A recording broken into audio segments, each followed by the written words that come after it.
मानते चल रहे हो कि एग्जाम बहुत करीब है हमारे, सिलेबस तकरीबन पूरा हो चुका है। इंपॉर्टेंट सवाल करवा रहा हूं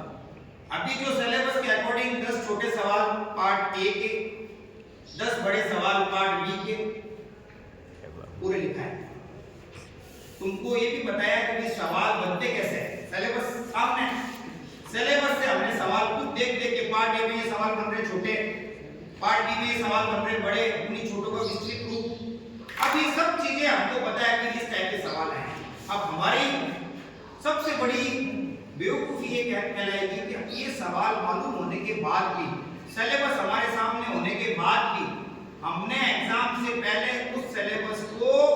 यहाँ पर सेट नहीं किया। कोई 20-30% सेट किया हुआ है, उतनी परसेंटेज बनेगी, जितना तुम यहाँ ध्यान दे रहे हो उतनी परसेंटेज बनेगी।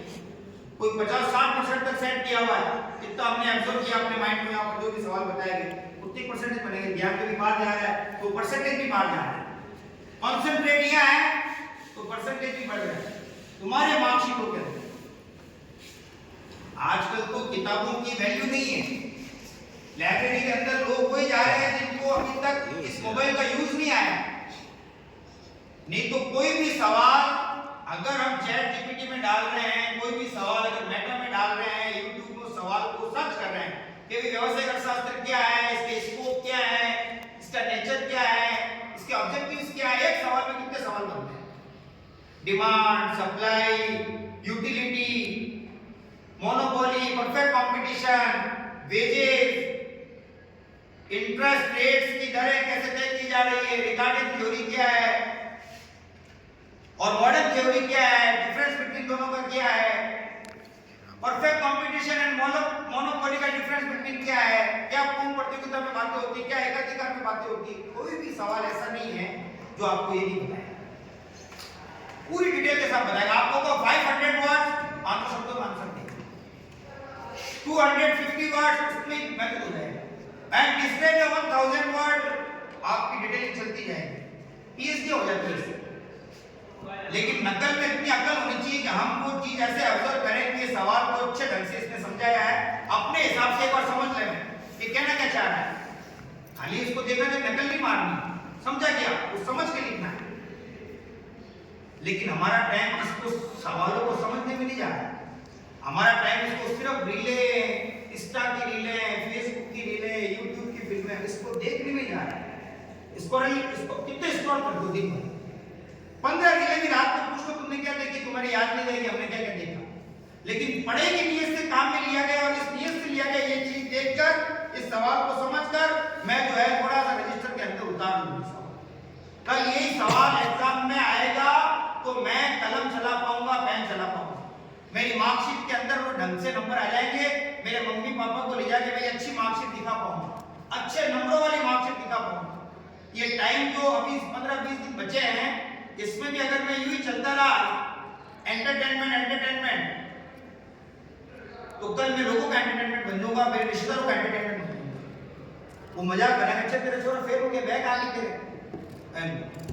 ये तो रोज कॉलेज जाता था, इतना एक इंसल्ट फील होगा। लोग ताज में बैठे रहते हैं, खासकर हमारे करीबी, उनको मौका मिल जाएगा कि इसने जो है रोज कॉलेज जाने के बाद अपने पापा की फीसें खराब कर दी। और टाइम क्या है, एग्जाम के बीच में जो गैप का टाइम आता है ना, 2-3 दिन की छुट्टियों का, उसमें भी अगर तुम मेहनत कर लो ना, सिलेबस कितना है, टॉपिक देखना, इंपॉर्टेंट क्वेश्चन देखना, और ये नियत से देखना कि कल ये एग्जाम में आएंगे सवाल तो मैं इस तरह लिखूंगा, बैठ के लिखने की भी प्रैक्टिस होनी चाहिए। लेकिन हमारा अफसोस का मकाम ये है कि एग्जाम के दिनों में भी हम मैच आ रहे तो मैच देख रहे हैं, चैंपियनशिप चल रही साहब, आज उसका मैच है, 6 घंटे 8 घंटे इसमें खपाने हैं। रिजल्ट से मालूम चल जाएगा,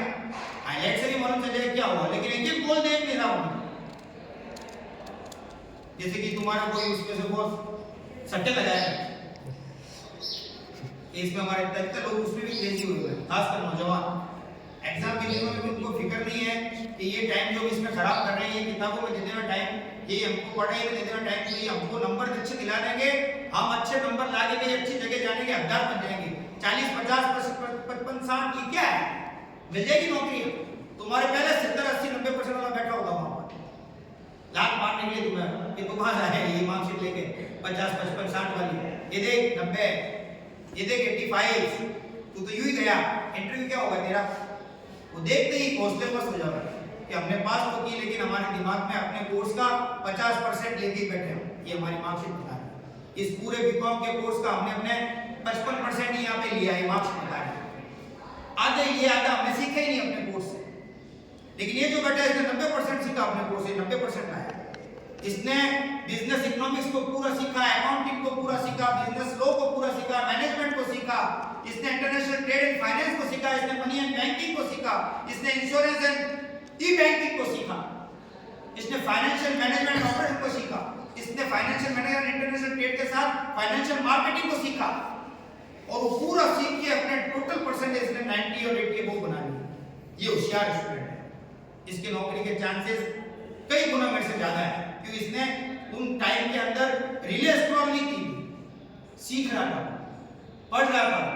अपने कोर्स को यहाँ पर हिफ्ज कर रहा था, यहाँ पर कंठस्थ और मेमोराइज कर रहा था कि कल के दिन ये सवाल एग्जाम में जब आएंगे तो मैं उसको नहीं लिख पाया तो मेरे क्या परसेंटेज बनेगी। ये फिक्र उसको थी, और जो फिक्र लेता है वही अच्छे जिक्र करता है। हमको तो ना फिक्र है ना अपने कोर्स का कोई दूसरे दोस्तों का जिक्र है, हमारे हालात फिर ऐसी है। तो ये तुमको बताने का मकसद ये है कि तुमको थोड़ा सा एग्जाम में ध्यान देना है आने से पहले, क्योंकि तुम्हारे सीनियर जो गए ना बैक वाले, ये तुम्हारी इबरत का निशान है कि हमारे जो हालात है एग्जाम